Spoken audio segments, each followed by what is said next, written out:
So this video is about the AMD Ryzen 5 8500G. This is the CPU that I talked about in the other video, but that I'm basically gonna use this for my media server, NAS, whatever. This CPU, I've been looking around for an AM5 CPU that I could use, like a desktop AM5 CPU that I could use. Because I wanted to like use AM5 AMD for this thing and something updated. So I've discovered that this CPU doesn't take that much power, and you can actually control this thing to lower the power usage consumption on it even further. So I got this thing in a very good price. It didn't cost me too much. I got it for like 99 bucks, which is pretty good. This is like the price that you would want to pay for this thing. So because this CPU is not that great for regular usage. Like if you want to forget about using that for gaming. Like this thing would not do any good for gaming. This is CPU is strictly for office work, or what I'm gonna use it for, which is the media server, NAS, whatever. The CPU has 6 cores, 12 threads. I forget what clock speed it runs, but it's on the website. All the information is on the website.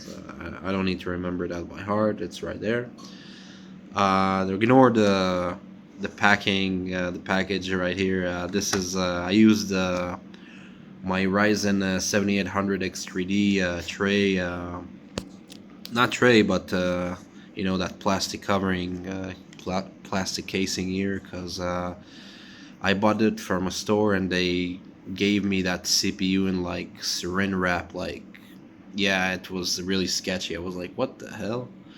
And I suspected that I would do something like that. That's why I got this thing. I got this thing with me. I took it with me because I suspected that they would do something like that. But in a saran wrap, like, really? What the hell? Are you crazy? Like, yeah, I got this with me, and thank God I did. I was right. They pulled off some shit like that. Like, I saw that you could literally buy this casing on Amazon or whatever for, yeah, you could buy like 100 of those, like, for dirt cheap. Like, really. Or just another kind of a plastic casing. Come on. Like, why use saran wrap? It doesn't make any sense. But I digress. It doesn't matter. So yeah, just ignore the packing, the sticker over here. I just didn't want to take it out.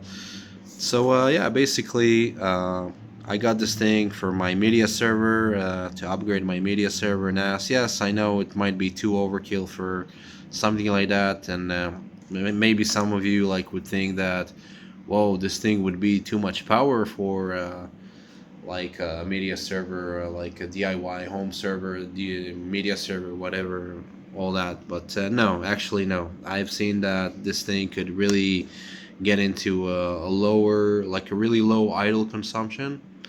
And besides, I could also limit, make sure that the turbo doesn't turn on and take the hyper threading, because I don't need 12 threads. I don't really need that thing. I just wanted to get the cheapest AM5 APU. Like, it had to have like that built-in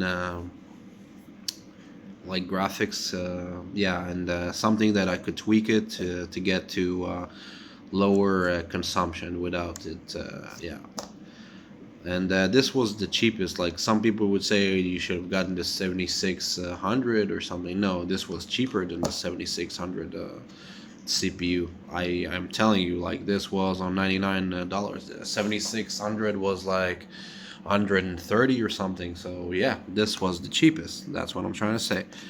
So yeah, I got this thing, and I'm gonna make it work with this motherboard that I covered in the other video. And I'm gonna use the Wraith Stealth, the stock cooler. That it didn't come with the stock cooler because I got the tray version, but I got like a Wraith Stealth laying around, so I will be using that. Yeah, and that's basically it. I'm just waiting on a DDR5 memory to arrive. I've ordered it, 2 sticks of 8 gigabyte. I needed the absolute slowest RAM because I don't need like a fast RAM at all. So I managed to get 4800 mega transfers, because really I'm not gonna use XMB, DOCP, whatever it's called, Expo, none of that. No, no, no. I'm also gonna disable the Wi-Fi on here, the audio. I'm gonna disable as much features as I can because I don't need these features. This thing is just gonna be for media server, Plex. I don't know. I'm not even gonna transcode on Plex. I'm mostly using direct streams and all that stuff. Like really, I just need it to move files, a little bit of Plex, maybe some virtualization, like VMs or whatnot, Dockers here and there, but that's it. I don't need like all these nifty features that this thing could have or could not have. So I don't really care about that. And I just got this thing because that was the cheapest AM5, and I really wanted AMD. Yes, I am an AMD fanboy. I'm proud of that. I like AMD. Don't really like Intel anymore. I can't trust them after this whole shenanigans with the 13 Gen, 14 Gen. Don't trust these guys at all. Yes, some say it's only on the i7, i9. I know, fine. I just don't trust them. I don't care. Bottom line, AMD, that's it. So, yeah. And I didn't want to get AM4. I want AM5, something, because, I mean, the price was right. Like, why get AM4? The AM5 was right for me. I could have gotten it, and I got it. So, yeah, there you go. So, basically, I digress. The CPU is going to work pretty well for DIY NAS and all that, and media server. There's no reason for me to take it out to show you. It's just a regular AM5 CPU. Yeah, that shape, yeah, I think there is no point to continue this video for now. I'm going to stop it for now until I get all the parts together, the memory, I get the motherboard working. I still haven't updated the BIOS. I need to update the BIOS to make it work with this CPU, and I can do it now. I don't need the memory to do it. I can use the Q flash, like it's the same thing that ASUS have, the BIOS flashback, the equivalent of BIOS flashback. So yeah, I'm gonna do that and make sure the motherboard is ready for this CPU right here once the memory arrives. So I'll pick this video back up once I have the DDR5 memory and got everything together. So yeah, we could initiate the first boot and everything. So yeah, see you later. So here we go. This is how it came down to be, the 8500G. It's working beautifully inside this Note 304 with the gigabyte B650 mini ITX motherboard. Probably you've seen that video about it. So yeah, it's working pretty great. I'm just gonna use it for DIY NAS and media server, whatever, just to move files, basically some Plex, and maybe some downloading, some things, Dockers. I don't know. We'll see. For now, it's yeah, but yeah, this is the system that I'm running it. Running thing is on, like a Synology DSM.